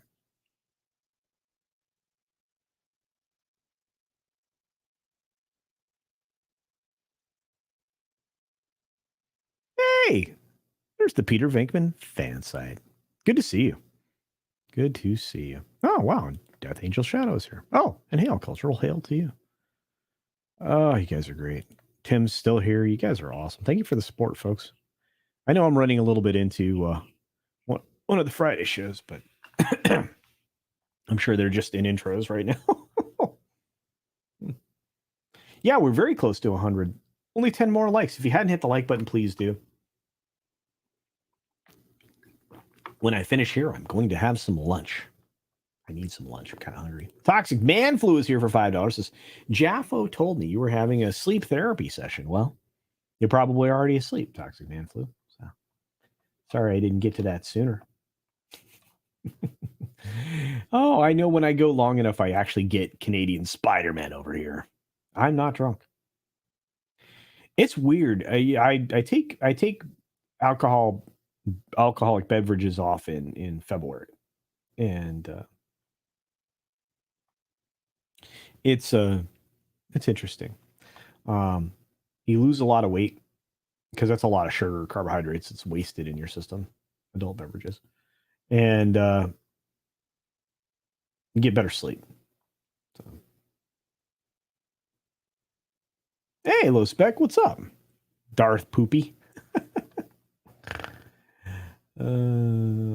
Super stickers don't show up on mobile. That sucks.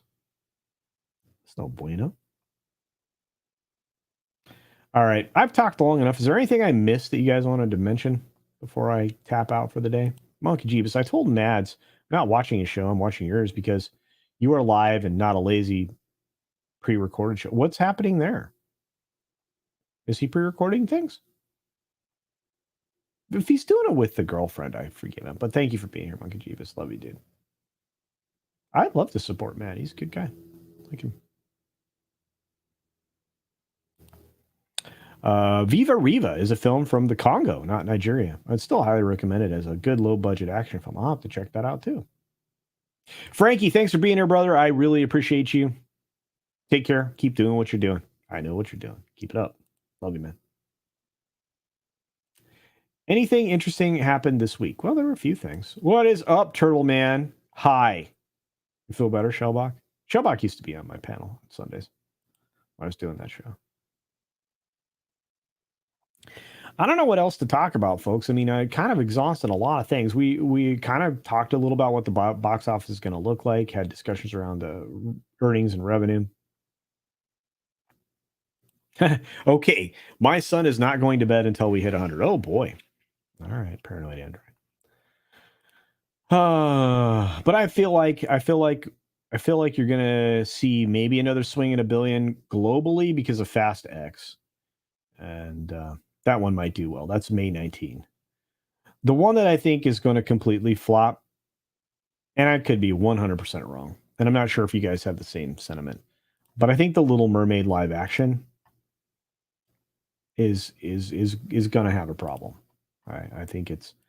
I think it's going to be a real nail biter for Disney at the box office. And we have 99 likes now. I need one more to get to 100. But I do truly believe that the Little Mermaid's going to underperform. I've never seen so much dislike for a marketing campaign. And I mean, I saw the backlash against Captain Marvel. So what does that tell you? Can we talk about what film might hit 1 billion in the future? Yeah, actually, I think the one that will is going to be coming up here soon, next week. In fact, I think Super Mario Brothers is $1 billion winner. Culture. Toxic Man Flu. Your secret love for the new D&D film. Thank you for the $2. No, I don't have secret love for it. Like you said, the story isn't all that bad. It's the modernity that's in it that I did not enjoy. In addition to the fact that, as I will say once again, and also in the video that I'm doing, Chris Pine's character development was a slow drive through a school zone with a speed bump at the end. That was his character arc. Yeah, probably broke the axle. The end of that speed bump.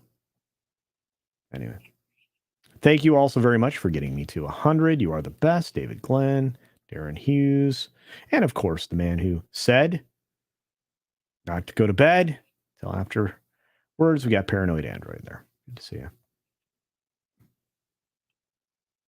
Oh, your Muslim uncle. Hello. It's been a while, my friend. It's so great to see you. Assalamu alaikum. Little Mermaid has the most realistic looking mermaid we have ever seen. Have you seen the pic with her wide spaced eyes?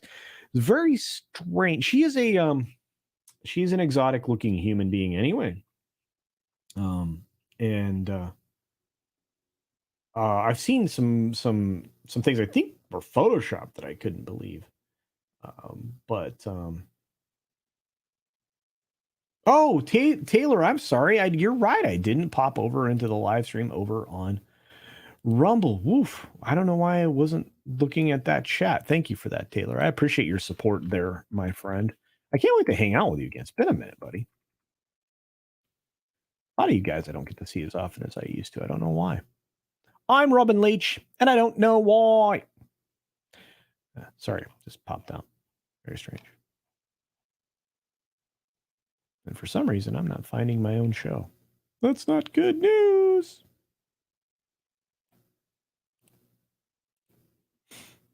I don't know how that happened, but I am monetized over there, which is cool. Oh, hey, Razzie Fingers is here. What's up? And Jeff Pearson. Good to see you. All right. Appreciate that. Sorry, guys. I feel like I ignored you now. I'm sorry. I got a lot of tags. Look at me go.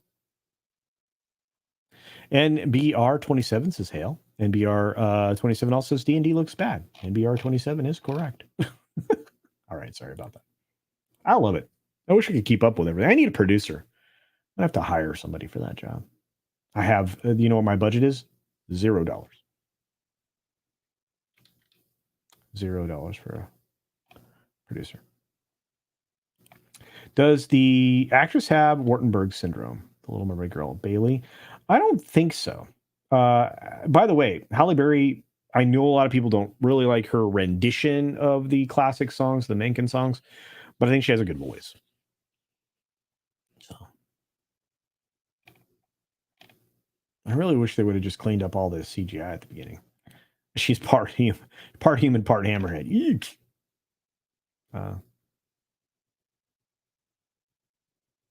Wow, Blackie says, last film I actually saw in the cinema was Little Mermaid. The remake won't want me to be my first one to go back. Yeah, I understand that. I actually do.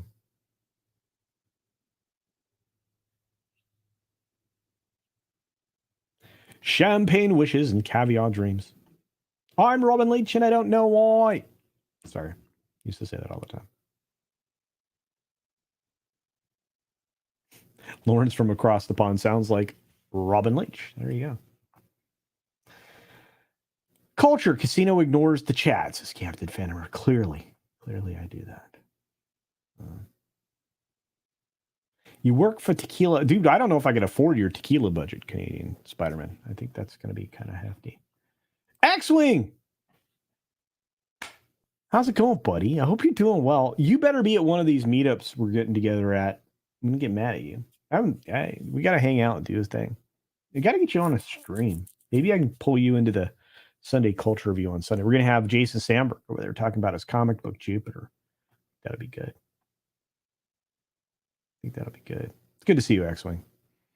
I think you, me, and Jay should do a show together. I think it'd be a lot of fun. Hang out on your channel and do dumb stuff. We're good at dumb stuff. I'm good at dumb stuff everywhere. If you watch on comics division, we do a lot of dumb stuff. Taylor, look at it. Good to see you, bud. All right. Where are the next meetups? April 26th, Las Vegas. You're going to have a large group of humans getting together. I think the Evite is out there in the world. You can check out through the community tab on Nerdrotic's channel.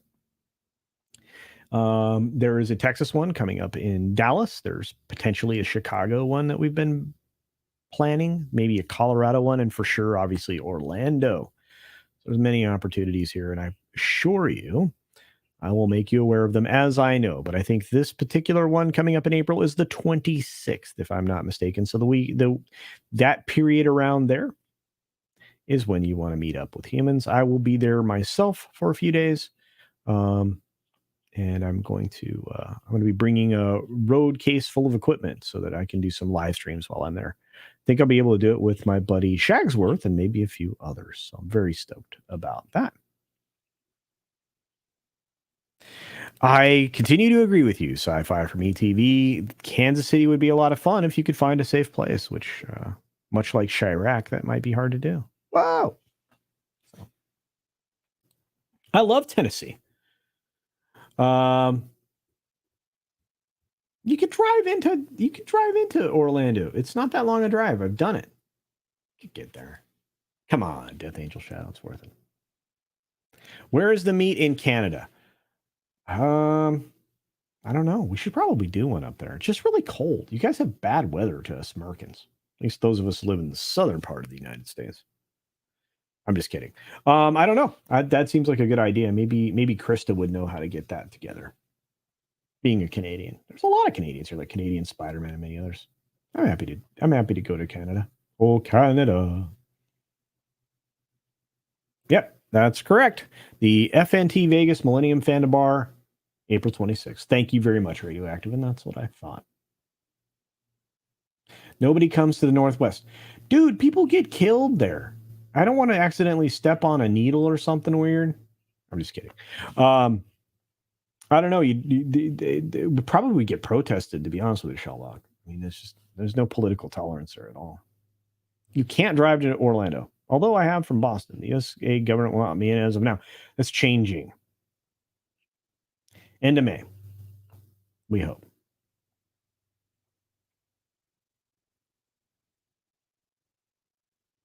Oh, wow. Michael Gonzalez suggests North Side, Wicker Park. Huh.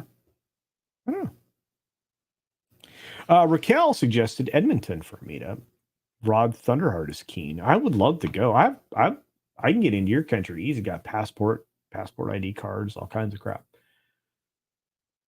The question is, would I ever be able to get out? I mean, you know.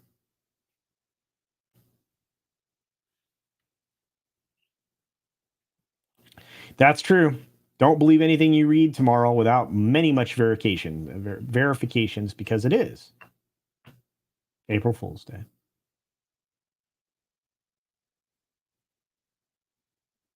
There are plenty of safe areas in Kansas City area, right? I believe you guys, and I would love to go. I mean, I mean, I still have a lot of family in Missouri, so it would be nice to see some of my Missourians. And I know that there's at least 2 people on this, or 3 people on this chat right now that are in there. But look, guys, I've gone on for almost 2 hours. I feel like I'm really not contributing much to the conversation. You guys are carrying it all, and I need to eat some lunch. But I do appreciate each and every one of you and all the time that you spend with me. For the 50 some of you that are in here, you guys make the world better. And I have to say, I've never met any of you in person that I am not grateful to have met. It's hard to say that in the regular world for the most part, but honestly, we don't get an opportunity to get a chance to get to know each other. So if you ever can make a meetup, I promise you, you will most likely enjoy yourself. It will refill your joy bucket to see other human beings that are just trying to make their world better one day at a time. Robert Kajik, you can have a cracker. Yeah, I would have to get up and I got in the other room. Nah. But you guys are the best. I really appreciate it. 12% of Chicago is unsafe. Unfortunately, I live in the 12%. Oh, dude, that sucks. But you're awesome, dude. Appreciate you.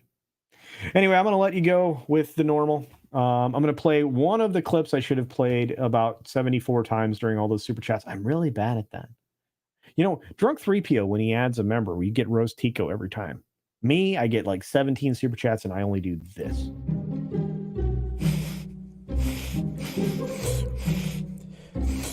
Oh, man, that's some sweet cheddar. Guys. Yeah.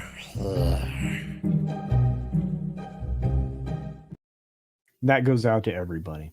But before I go, I have to leave you with this image that I know all of you love. All of you love. You constantly are asking for it. And so I give it to you.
Growing up, I knew 2 things.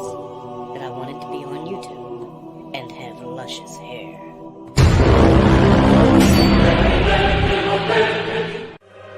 Before I ever ran a casino or got myself blown up, CultureCasino was a hell of a handicapper. I can tell you that. I was so good that whenever I streamed, I could change the odds for every Channel on YouTube. I'm serious. I had it down so cold that I was given paradise on earth. So, When I got there. I started doing my own things. On YouTube. And I opened up my own store too. Vibrator repair. Of course, nothing good lasts forever, and soon Hollywood started pushing in. You see, I like Woman. simple taste. I enjoy, Intersectional feminism. Marxism. and gasoline. What's this? And you know the thing that they have in common? They're cheap. Imagine that. It's like a G-dog on a fly tip, flossing with the pussy, cutting in the crib. What the fuck does that mean?